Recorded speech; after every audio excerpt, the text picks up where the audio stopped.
En tant que vice-présidente de l'Union Wallonne, il était important de pouvoir réunir des femmes chefs d'entreprise et entrepreneurs pour discuter de l'entrepreneuriat féminin,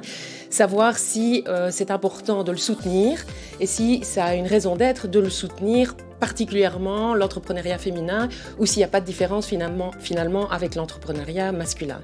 Et donc la conclusion de notre table ronde, c'est de dire que oui, c'est important de soutenir l'entrepreneuriat féminin,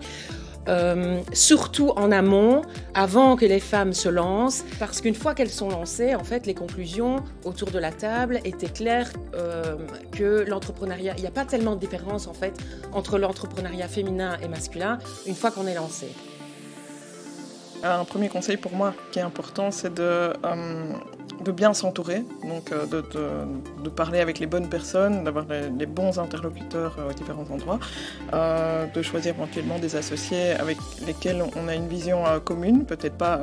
pour 20 ans, mais au moins pour les 5 prochaines années, donc ça me paraît vraiment important. Le deuxième conseil, c'est un entrepreneur, il a beaucoup de choses à faire, donc la gestion du temps, c'est vraiment important. Donc,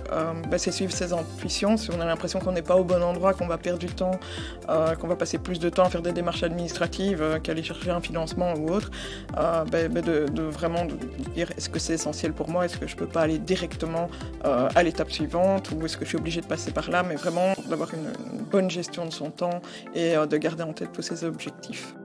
Un élément important pour moi dans l'entrepreneuriat, c'est toujours essayer de garder cet équilibre entre la passion et l'entrepreneuriat. Alors pour moi, au jour d'aujourd'hui, mon métier de diriger une entreprise familiale, une brasserie, ce n'est pas l'entrepreneuriat n'est pas ma passion, c'est vraiment la brasserie et l'histoire de mon entreprise qui est ma passion. Et garder cet équilibre, c'est vraiment prendre le temps de se ressourcer dans ce qui est essentiel, d'aller à l'extérieur, de parler de notre histoire, de parler de nos produits. Et puis comme ça, quand on revient dans l'entreprise, on est ressourcé et on peut gérer l'opérationnel parfois de manière plus posée, avec moins de stress. Et donc c'est vraiment essentiel d'arriver à garder l'équilibre pour pouvoir gérer son quotidien avec le sourire.